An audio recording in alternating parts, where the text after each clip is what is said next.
Good afternoon. My name is Josh Edmondson. I'm the Curator of Education for the DEA Museum.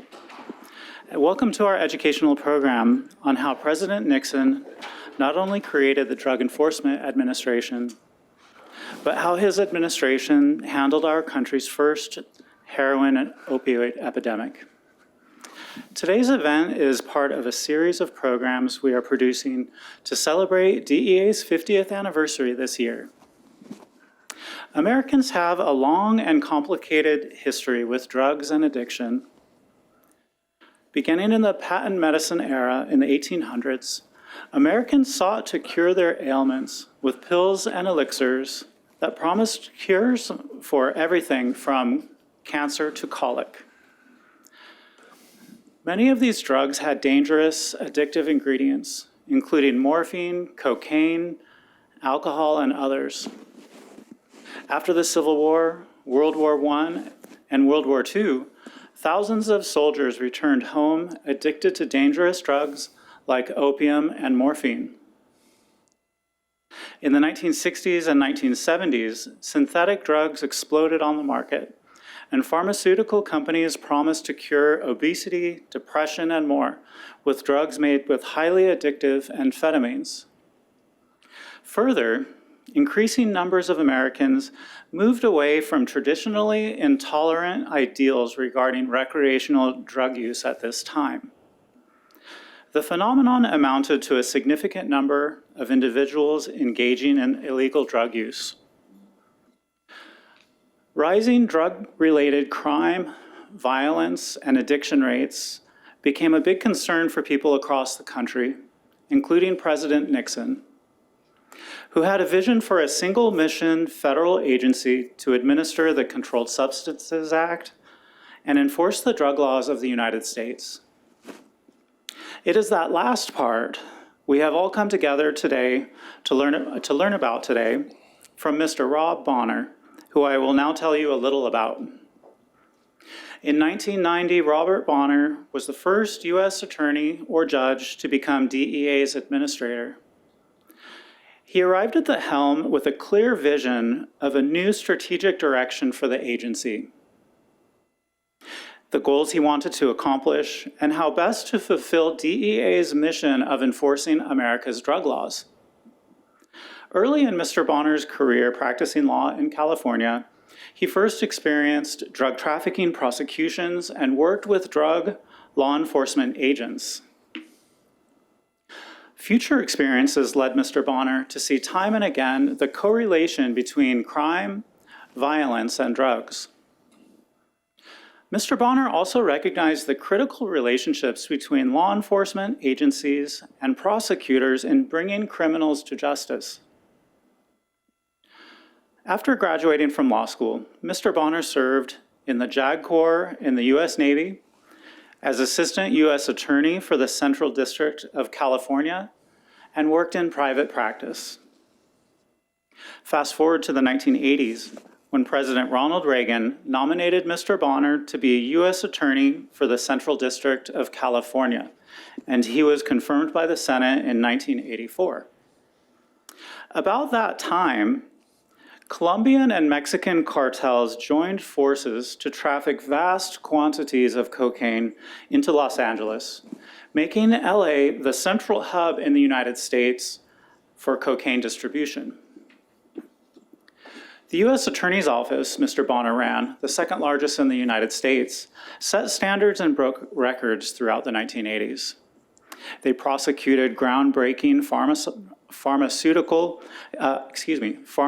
cases against pharmacists and doctors, and high-level wholesale cocaine distribution cases, synthetic drugs and bulk marijuana cases, and more.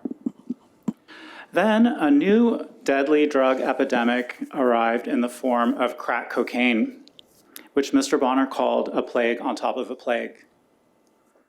As he prosecuted these cases, Mr. Bonner came to see the power and brutality of the kingpins and their henchmen, who often operated with impunity from outside the United States, stopping at nothing to accumulate vast wealth in drug proceeds from their strongholds in Colombia.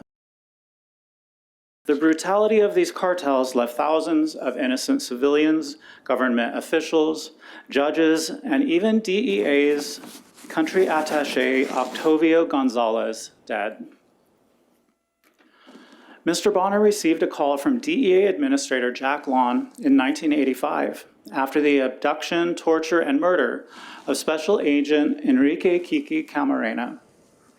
Administrator Lawn asked him to open a grand jury investigation against complicit Mexican traffickers and their corrupt co-conspirators in the Mexican government who may have had information regarding Camarena's murder. He indicted 23 and convicted 13 of 14 defendants over whom the U.S. obtained jurisdiction. Mr. Bonner considers the Camarena indictments and prosecutions as the most important of his career. He has said that the federal response to Special Agent Camarena's murder made it very clear that the U.S., the Department of Justice, and DEA in particular will vigorously investigate and prosecute everyone involved in the murder of a DEA agent, no matter where it happens in the world. Throughout the 1980s, Mr. Bonner gained a reputation as being one of the most effective prosecutors anywhere. Then he was nominated to become a judge of the U.S. District Court of the Central District of California. In 1989, he was confirmed and received the prestigious lifetime appointment. After he became Judge Bonner, his office prosecuted many high-level Mexican traffickers who were transporting tons of cocaine into the Los Angeles area for the Colombian cartels. This partnership with the Colombian cartels gave rise to the Mexican cartels, whose wealth and power the DEA continues to combat, particularly as the main drivers of today's gruesome fentanyl epidemic. The attorneys in Judge Bonner's office, working closely as always with DEA agents, indicted many more high-level traffickers throughout the 1990s, building on the reputation that he had helped to build. About a year after he became a judge, Attorney General Richard Thornburgh called and asked if Judge Bonner would return to Washington to lead the Drug Enforcement Administration. Judge Bonner says that it was a difficult decision, but that he decided to do it because it was a once-in-a-lifetime challenge and an opportunity to do tremendous good and make a difference in the lives of millions of people. He was confirmed in July of 1990. Administrator Bonner felt that DEA needed a galvanizing and fully articulated strategy moving forward. This strategy is known as the Kingpin Strategy, designed to attack the largest and most powerful drug trafficking organizations in the world. The strategy focused DEA's attacks using its formidable domestic and global resources to disrupt, dismantle, and destroy priority targeted drug trafficking organizations. However, it was more than going after kingpins and other high-value targets. It was going after targeted kingpin organizations and relentlessly attacking their vulnerabilities, including their leadership, finances, distribution networks, supply chains, communications, and more. Consequently, much of DEA was reorganized under Administrator Bonner's leadership. Further, the strategy brought American interagency and foreign law enforcement communities around an effective strategy in which they could play a role. A great success of the Kingpin strategy was the assassination of Pablo Escobar. This event marked the end of the notorious Medellin cartel. Escobar was one of many top Colombian kingpins who fell to DEA and our partner organizations, particularly the Colombian National Police.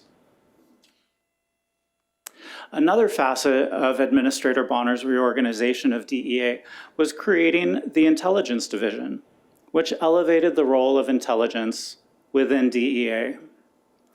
This change has proven invaluable to DEA's ability to analyze growing amounts of data and link seemingly unrelated cases and information for use in DEA's operations.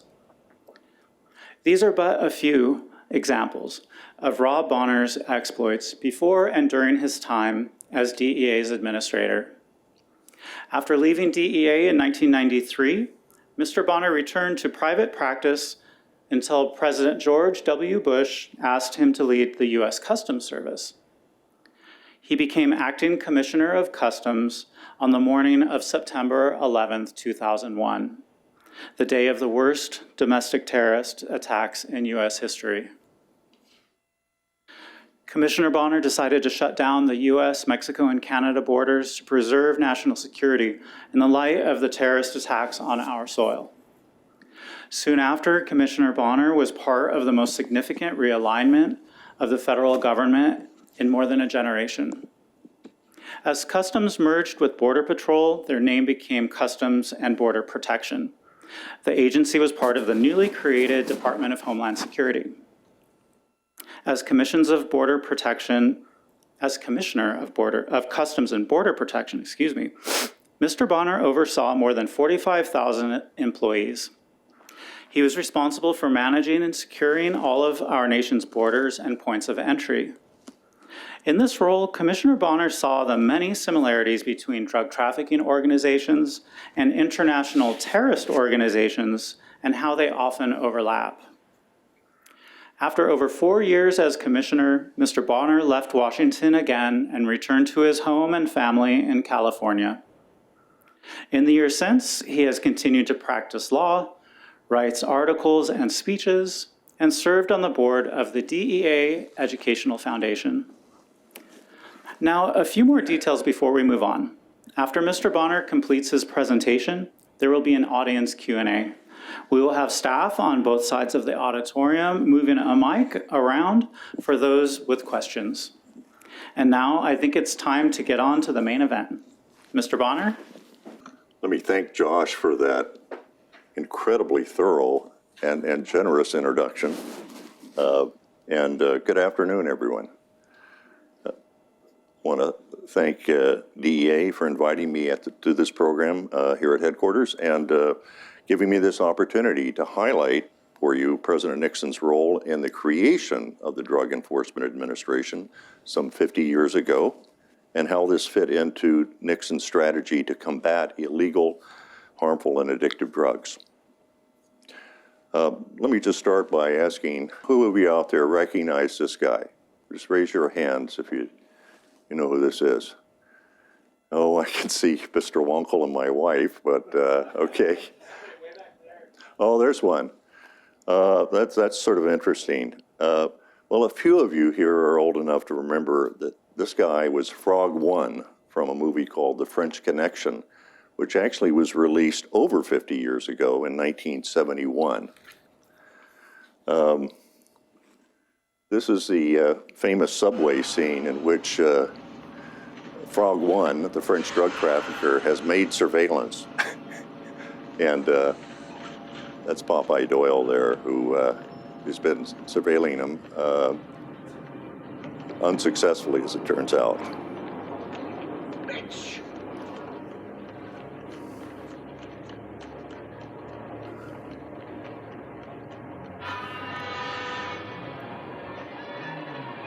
We've all felt that frustration once in a while. This movie, actually, it's a tremendous movie. But it's a collage of several investigations conducted by the DEA's predecessor agency, the Bureau of Narcotics and Dangerous Drugs, back in the late 60s, early 70s. It's largely true. I guess one exception I've learned is that the car that's dirty, that's loaded with heroin, is a black Lincoln Continental, but actually, in truth and in fact, it was a Jaguar. But the French Connection I'm going to be talking about this afternoon is the actual French Connection as it existed in the late 1960s and early 1970s.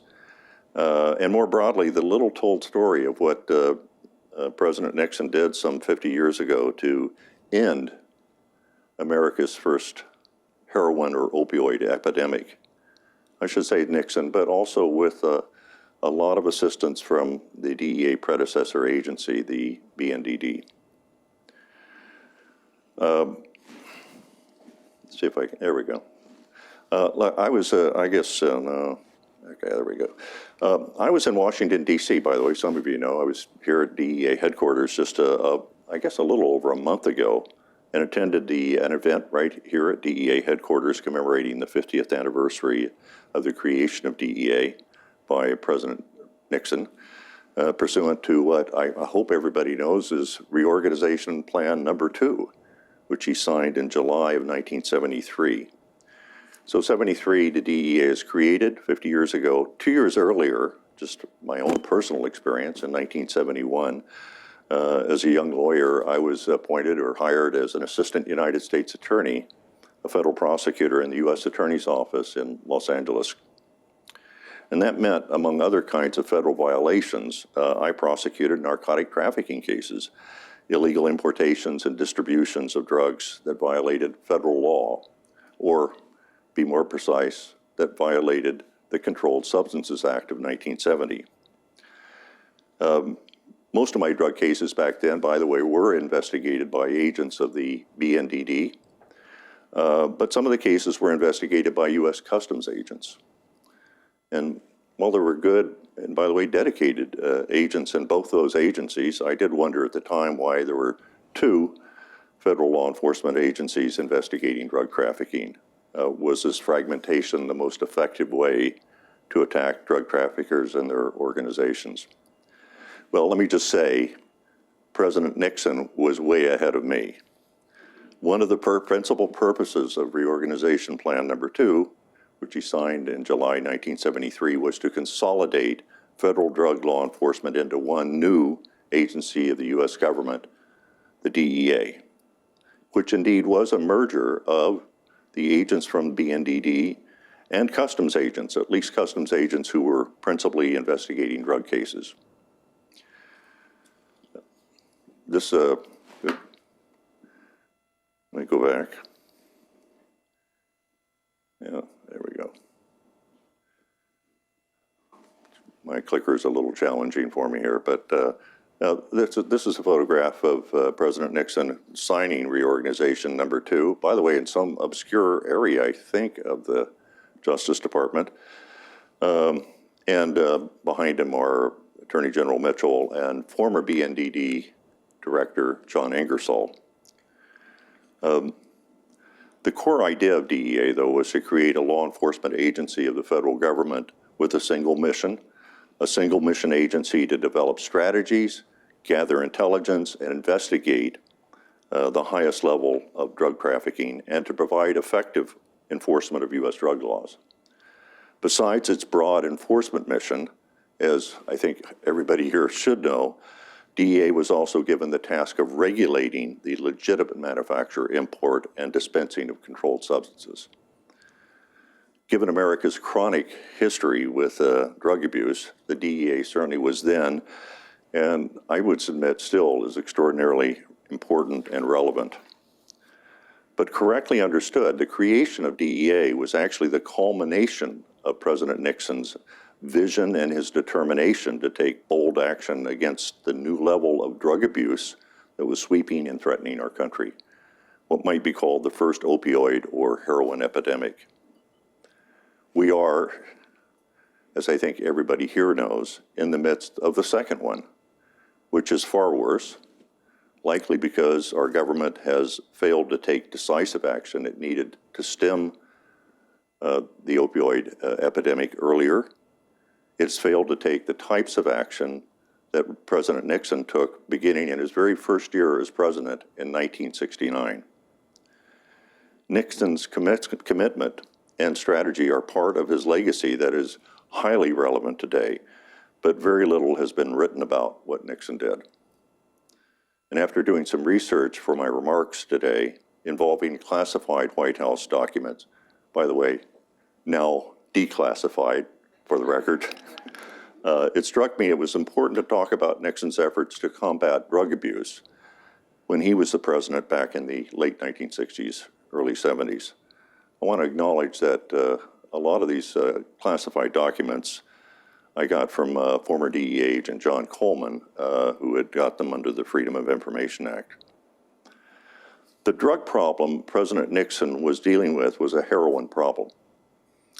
President Nixon called heroin addiction, and I'm quoting, "the most socially destructive form of addiction in America today, impacting an increasing number of our citizens." He said, and I'm quoting, "heroin addiction must command priority in the struggle against drugs." And when it came to drug control, it was unquestionably his priority. In 1970, there were an estimated 7,200 heroin overdose deaths in the United States, which was an exponential increase over just a few years earlier. In New York City, for example, more people between the ages of 15 and 35 were dying of heroin overdoses than from any other cause. The number of heroin addicts in the United States back in around 1970 was estimated to be 600,000, up from just 50,000 a few years earlier. So Nixon recognized early on that there was a rapidly growing heroin abuse and addiction problem, and that it was causing serious harm to individuals, to their families, and frankly, also to the very strength of the United States itself. The growing heroin addiction problem was, in part, the result of GIs returning to the United States from Vietnam who were hooked on heroin. A 1971 congressional report, a couple of congressmen that went to Vietnam, estimated that 30 to 40,000 of our troops in Vietnam were addicted to heroin. This is during their 1 year of service in Vietnam. Nixon was also aware of the strong connection between heroin addiction and crime. In 1969, Dr. Robert DuPont, an early pioneer in heroin treatment, working at the DC jail here, determined from urine samples that 44% of the people that were arrested in the District of Columbia for crimes like burglary, robbery, armed robbery, theft, tested positive for opiates, were heroin addicts, nearly half. Nixon also understood the strong correlation between availability of a drug and drug addiction and abuse. You know, I graduated from college a long time ago, back in 1963, before many of you, I think, were born. Illegal drugs were not available when I was in high school. Weren't available. They weren't available when I was during college. I'm not being sanctimonious, but I'm talking about availability here. But I will say that if illegal drugs had been available and most of my fellow students were using them, you know, I probably would have too. Availability and attitudes of peers are the two most important factors in the early decision whether or not to start using drugs. And that point was not lost on Nixon either. In short, Nixon understood the problem, but he also did something about it. And it was a whole of government effort, and it worked. Let me dispel one oft-repeated myth, though, and that is the term war on drugs was not Nixon's term. So far as I can determine from my research, there's only one instance when Nixon himself ever used that expression, and it was in an obscure speech to some customs personnel in Laredo, Texas, back in 1971. Although the term is often attributed to Nixon, it's pretty clear that the media invented it. See if I can go back here. And he invented it a long time ago.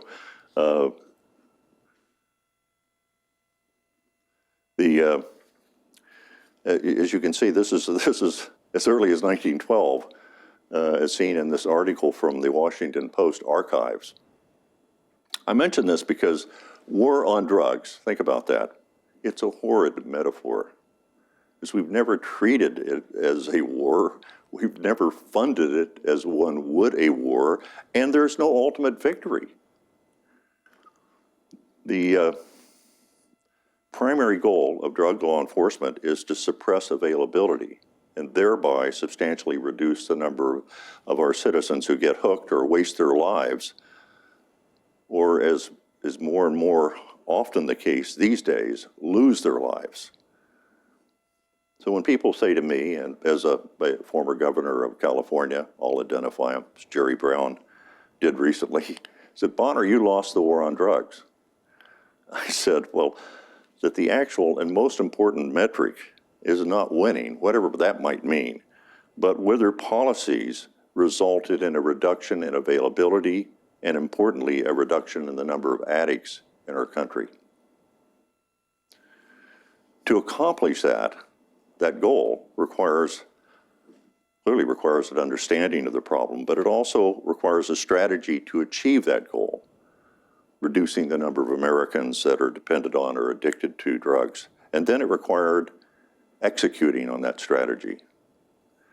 Nixon personally studied the problem, and he was, it's clear to me, he was a strategic thinker. Don't we wish all presidents were? But Nixon's strategy was two-pronged, and it was laser-focused on reducing the number of heroin addicts in our country. The strategy was, and this will surprise some, first, to provide treatment to heroin addicts. That's the demand side. And secondly, to use law enforcement, drug law enforcement, and international diplomacy to dramatically reduce availability in the U.S., and that's the supply side. Nixon put his strategy succinctly, by the way, in a classified cable that he sent classified cables to many heads of state on this subject, and he put his strategy very succinctly in this cable that's up on the screen. He said, essentially, heroin addiction is such a grave threat to the United States that I have initiated a comprehensive program to reduce the flow of illegal drugs into this country and rehabilitate drug users. He sent that cable to the President of France, the President of Pakistan, other heads of states around the world. And the key to success of the Nixon strategy was Nixon himself and his leadership. He used the full power of the presidency, and he was hands-on. Developing a comprehensive drug control law was also an important piece. And yes, Richard Nixon got that done too. In early 1969, just after becoming president, he tasked the Justice Department to examine the patchwork of federal laws dealing with drug control and drug enforcement, and he got passed the first comprehensive federal drug law ever, and a law that was designed to target and regulate the availability of harmful drugs. It was, as I've mentioned, the Controlled Substances Act of 1970.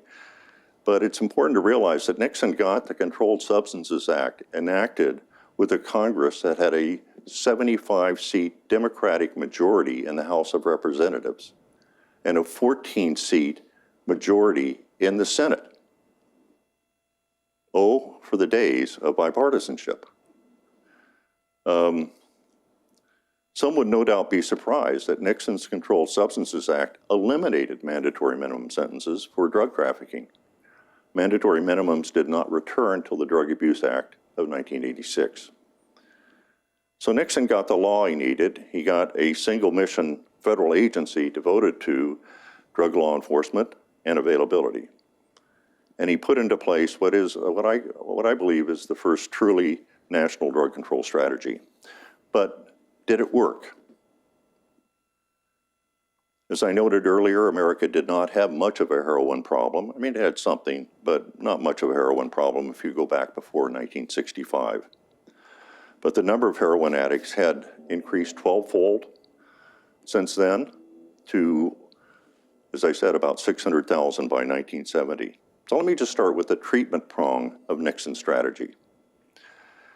After becoming president, Nixon heard about a doctor, a physician in Illinois named Dr. Jerome Jaffe. Dr. Jaffe was one of the very few nationally recognized experts in the treatment of heroin addiction at the time.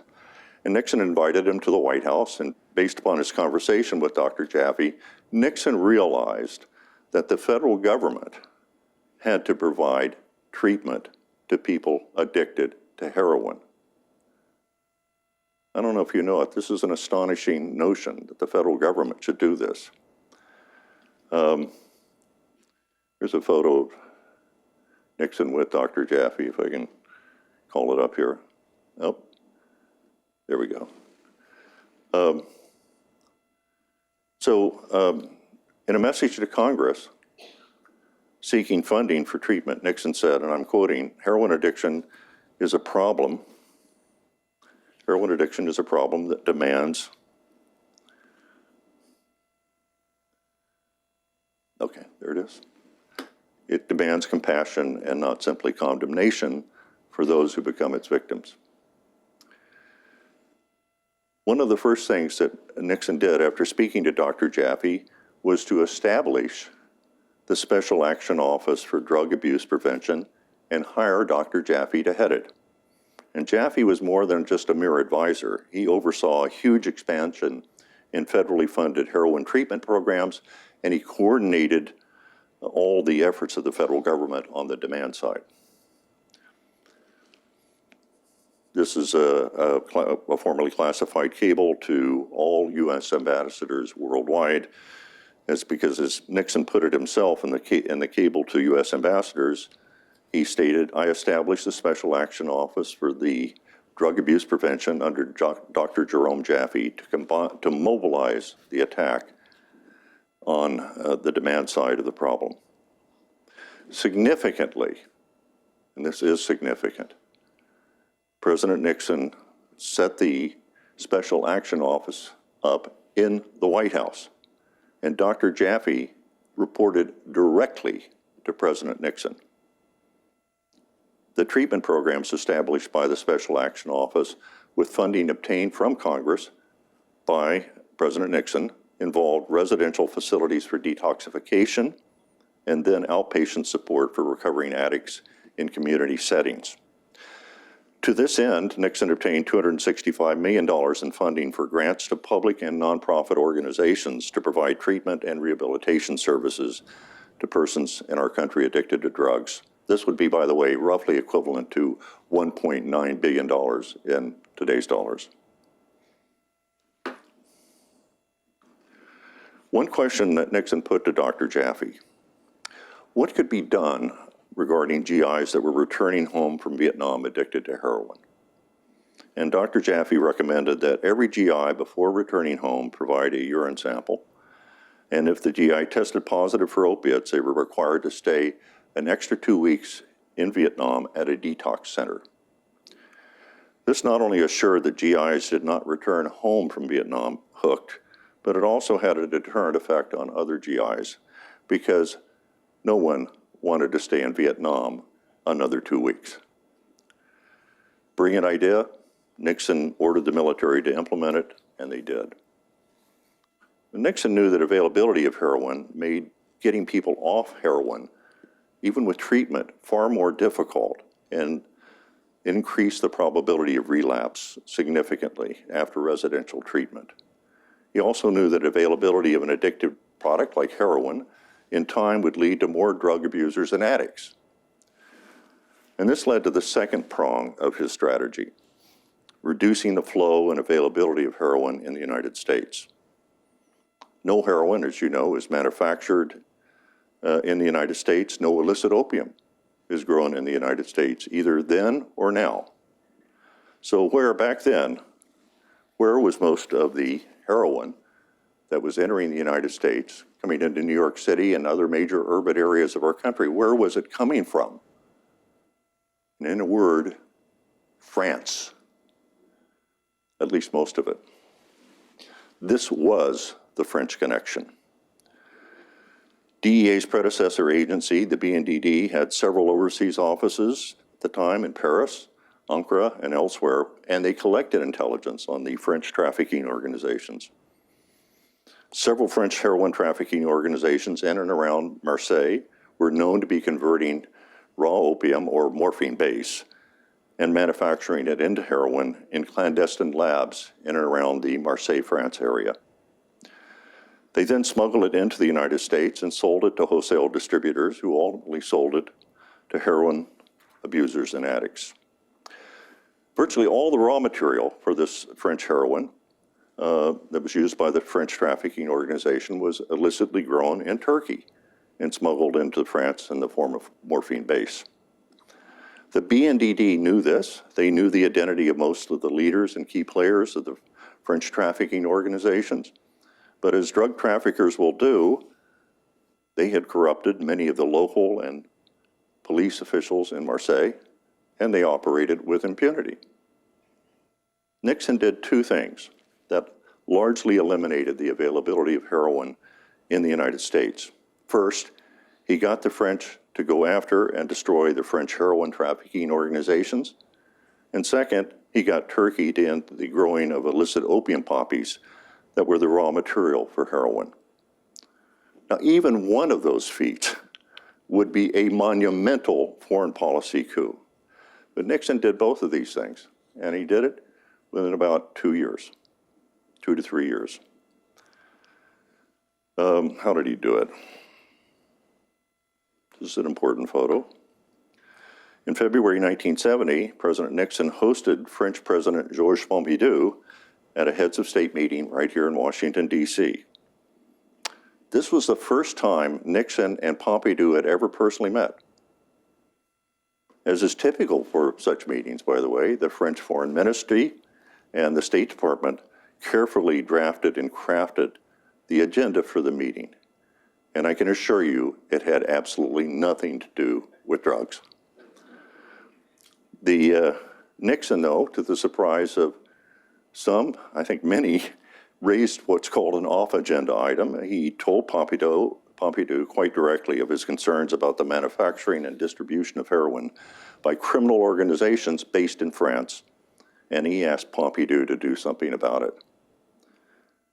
Pompidou not only committed to cooperating with the U.S., especially the BNDD, and sharing intelligence, but importantly, to using the French National Police, it's the police judiciaire, and the French justice system to destroy the French heroin trafficking organizations and their clandestine labs. The BNDD supplied the police judiciaire with intelligence regarding the Marseille organizations. It took about a year of electronic surveillance and investigation by the French National Police, assisted by BNDD, and DEA was coming into existence right at this time. But all the heroin labs were located and destroyed. All the kingpins and the key players in the heroin manufacturing and export activities were arrested, prosecuted, convicted, and sentenced to 20 to 30 years imprisonment. And that, my friends, was the end of the French Connection. Concurrently, though, Nixon went to our Turkish ally and explained that their opium was being used by criminal organizations to be converted into heroin, and he wanted the Turkish government to tell Turkish farmers to stop growing opium poppy. Pretty audacious, but that's what he wanted. And the Turks were told that the U.S. was prepared to buy the entire current crop of opium being grown in Turkey that year and provide financial aid and technical assistance regarding alternative crops in future years if the Turks did this. The Turks were pricklish at first, and they balked. And Nixon was so unhappy with the slow progress that was being made by our ambassador, a guy named Bill Handley, that he recalled Handley to Washington for consultations. And that meant meeting with Nixon in the White House, in the Oval Office, and being told that it was important that the Turks understood that the United States and the US president wanted the Turks to stop opium production. The Turkish government finally got the message, and as a matter of pride, it bought all of the opium crop that year and then halted the growing of illicit opium poppies going forward. Turkey banned illicit opium production, and that was the end of the major source of illicit raw material for heroin. Now, I've spoken about Dr. Jaffe, but I would be remiss if I didn't mention a guy named Daniel Patrick Moynihan and his actions that were taken with respect to the French Connection. Moynihan was a relatively young Harvard professor back then who Nixon, after reading an article by Moynihan, brought to the White House staff as a domestic policy advisor. As early as October of 1969, Moynihan wrote a memo that stated, so this is the origin memo here. Now, realize we're barely into, half a year into the Nixon administration, and Moynihan is writing this memo. And the memo says, one, and I'm quoting, if the United States moves with energy and determination, we could cripple the heroin traffic in the course of 12 to 24 months, end quote. And then after noting that 85% of the heroin entering the US comes from France, produced in labs, using illicit Turkish opium, Moynihan observes in the same memo, what is needed is a major diplomatic initiative accompanied by economic inducements and, if need be, sanctions designed to get Turkey and France out of the drug business. Interestingly, by the way, Moynihan, that's why I quote it there, says the problem is the foreign policy establishment of the United States has never regarded the heroin traffic as serious. He's talking about the State Department, okay? So Nixon fixed that because Nixon changed that. After this memo, I'm going to go back to, if I can get it on the screen here, a cable to all US ambassadors.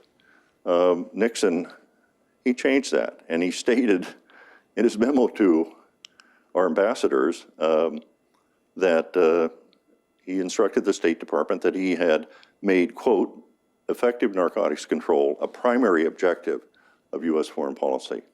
Think about that, because Nixon was the first president ever to do that, and not too many of his successors have, I'm afraid to say. So in dismantling the French trafficking organizations and ending illicit Turkish opium production, that was the end of the heroin epidemic in the United States. And it was the end of most heroin entering the United States for several decades. Within a few years, the number of heroin addicts in the United States sharply declined, and so did overdose deaths. The decline in addicts was clearly evident as early as 1973, and the number dropped from approximately 600,000 to at or below 100,000, and remained at a fairly static level for some years after that. Indeed, we did not see another major surge in heroin use in our country until about 10 years ago. And that was following the overprescription and diversion of pharmaceutical opioids like Oxycontin and oxycodone. Because about 10 years ago, that was followed by the production and distribution of heroin, and then more recently, in the last several years, fentanyl by the Mexican drug cartels. But that's another story. With the availability, going back then, with the availability of heroin staunch, with treatment provided, Nixon added one more component to his drug control strategy, and that was education and prevention. There were very few people in our country back then, teenagers included, that did not know the dangers of using heroin. So, well, before we get to questions here, let me just end. I'm gonna wrap this up. But so, although Nixon did not title it as such formally, it's clear to me that Nixon conceived of and executed the first national drug control strategy, and he did it with one, serious international enforcement and diplomatic efforts geared against the largest drug trafficking organizations at that time that existed, and their sources of raw material, in order to dramatically reduce availability. And secondly, with a strong education and treatment message. And thirdly, by providing a vast expansion, probably on the nature of tenfold or more, in drug treatment in the context of reduced availability and few, or at least fewer, heroin addicts. I think I know the question that you're going to ask, and that is, no, the strategy after Nixon, the strategy I've just outlined, was not sustained after Nixon left the presidency. And within a decade, as I think you all know here, we witnessed the avalanche of cocaine and the devastating cocaine crack epidemic in our country in the 80s and into the early 90s. So let me conclude by saying this. Whether one likes or dislikes Richard Nixon, there's little doubt that he was tireless in the defense of this country and its people. The many books and papers about Nixon often described his reaching out to China, which he did, his negotiation of the first SALT treaty with the Soviet Union, which he did, the creation of the Environmental Protection Agency, as well as the end of the Vietnam War, and of course, Watergate. These all overshadowed many other things that Nixon did, including using the power of the presidency to enhance treatment for drug addiction, halt opium production in Turkey, and collapse the French Connection, and thereby dramatically reduce the number of Americans addicted or who would have otherwise become addicted to heroin. And in so doing, I would submit to you that President Nixon gave us the roadmap for dealing with drug abuse and addiction. And I think we need to get back to it. Thank you.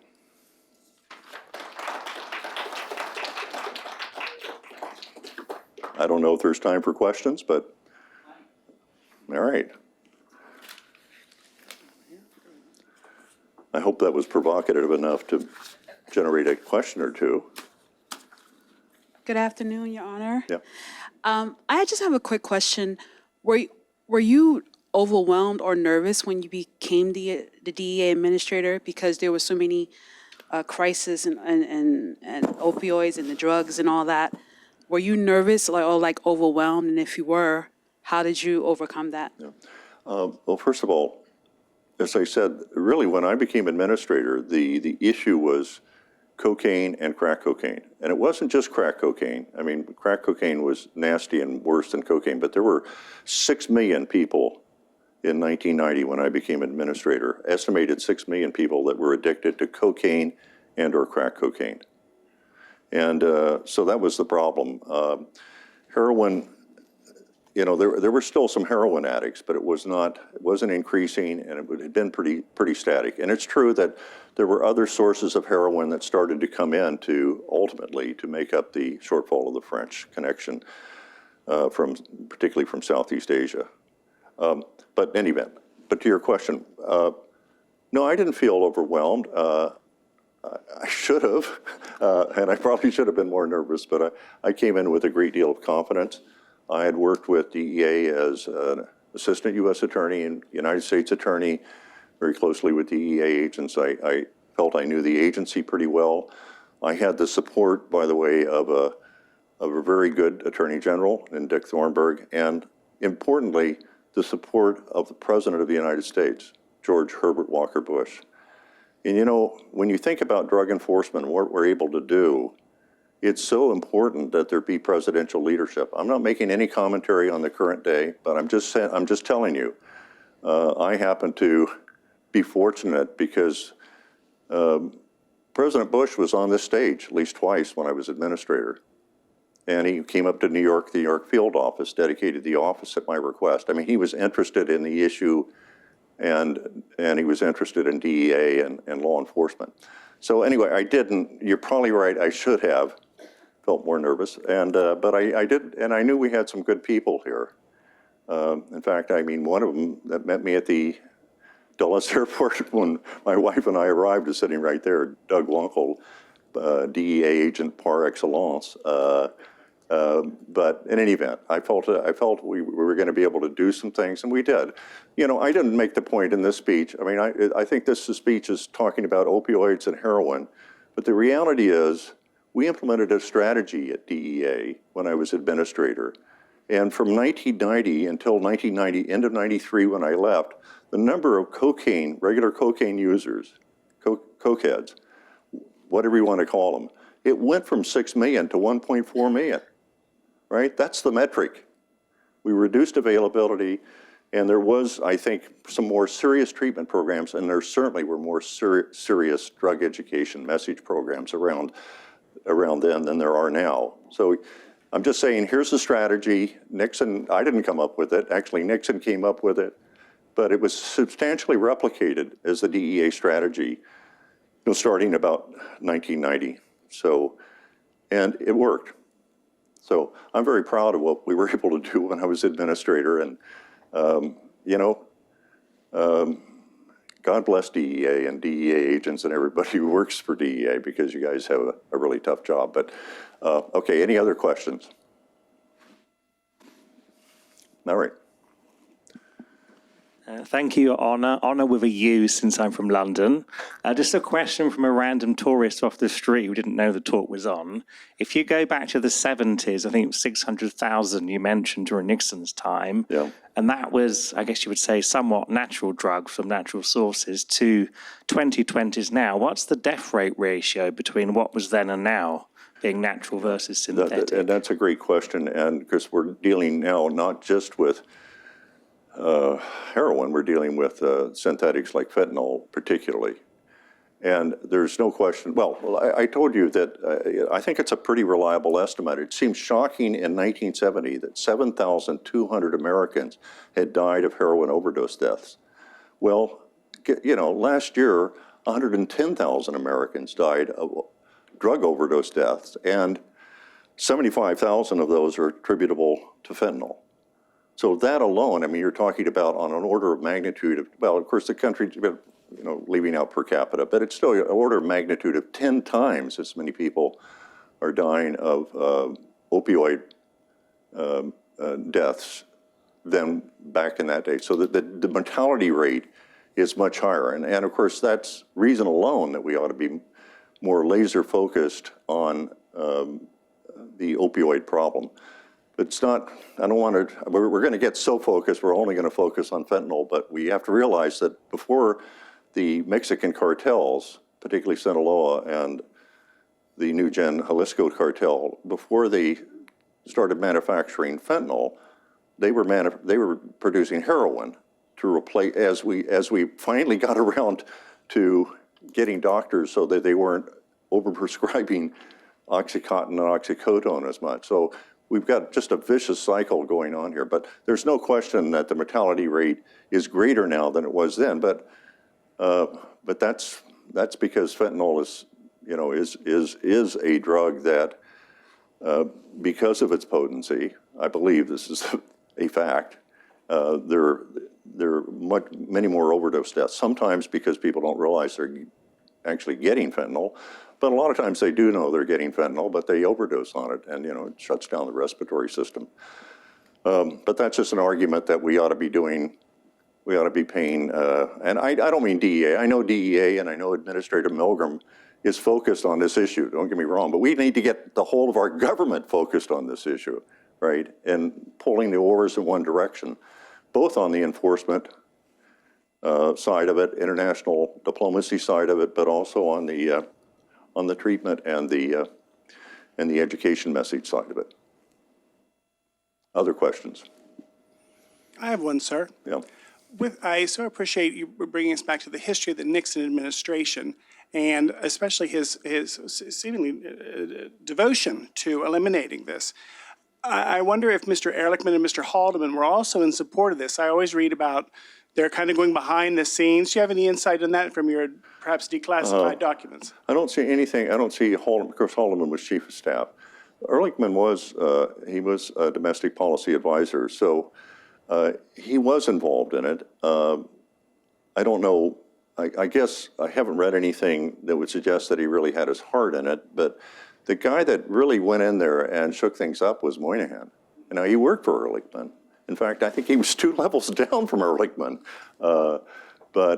So they did get support for it. And Ehrlichman actually did chair some of the cabinet level meetings that Nixon, you know, Nixon brought together. He required the cabinet to address this problem, the State Department, at least the relevant parts of the cabinet, Justice Department, and so on. And it was presided over by the White House. By the way, usually it was Henry Kissinger, who was the national security advisor at the time. But Ehrlichman did preside over some of those meetings. So he was involved in it. You know, that's the problem with the Nixon administration when you talk about, you know, the photo of John Mitchell there. He signed my document appointing me an assistant United States attorney. Of course, he's a convicted felon, but that's the Watergate issue. And Ehrlichman, of course, was, you know, once the campaign for re-election started, was, you know, involved in that and some of those issues as well. Other questions? Oh, there we go. Yes, I was curious why you termed this the first opioid epidemic, and I was wondering how you would characterize the addiction to morphine that happened after the Civil War and also World War I and II. Well, yeah, I mean, there's not to say that there weren't some, first of all, there were no laws against the use of morphine after the Civil War and so forth. So we didn't even try to control it through law, right? That at least at the federal level. In fact, that article that I showed you from the Washington Post archives from 1912, there was no federal law that prevented you from manufacturing or distributing morphine, opium, heroin, or anything else, right? I mean, so how do I compare it? I don't know. There's not a lot of data back then either. But I think the way to look at it is that there was an increasing supply of pretty pure heroin. Heroin does sell itself to a certain degree, unless you have a really positive, negative message around it. It's going to sell itself. But you also had, when I said 30 or 40,000 GIs, that was their 1 year term. I mean, so we were getting about, if that data is correct, about 30 or 40,000 GIs that were addicted to heroin who had been coming back to the United States since 1965. So they definitely fueled the heroin problem. But I don't know. I don't have the data on morphine. I mean, there was there's misuse of the drug, but that historically I don't think it even compared to what we were seeing in 1970. But I don't have the data to really make that statement very authoritative. In fact, by the way, even when I'm talking about 1970. Data is not good. I mean, one of the things Nixon did when he created DEA was we started collecting dawn data and other kinds of data to actually measure, have metrics for the problem. And so to a large extent, a lot of the data is relying upon data that was collected by New York City, which definitely had the heart of the heroin problem. And so we're relying on some data there and some extrapolations. But I guess, I've talked a lot here, but the really answer to your question is, I don't know. Good question, though. We need to do some research into that area. Yeah. All right, well, thank you for coming here and teaching us this fascinating history. Based upon your experience, what can people in this room and all the DEA employees that are going to watch the recording, what can we do individually to help with the current epidemic? With the opioid epidemic, fentanyl and the like, well, I think it's pretty much doing what you are doing, but realizing, as I think pretty much everybody at DEA, when I was the administrator, and I'm sure that's true today, the men and women of DEA, I mean, do get it, and they understand the problem, and it can be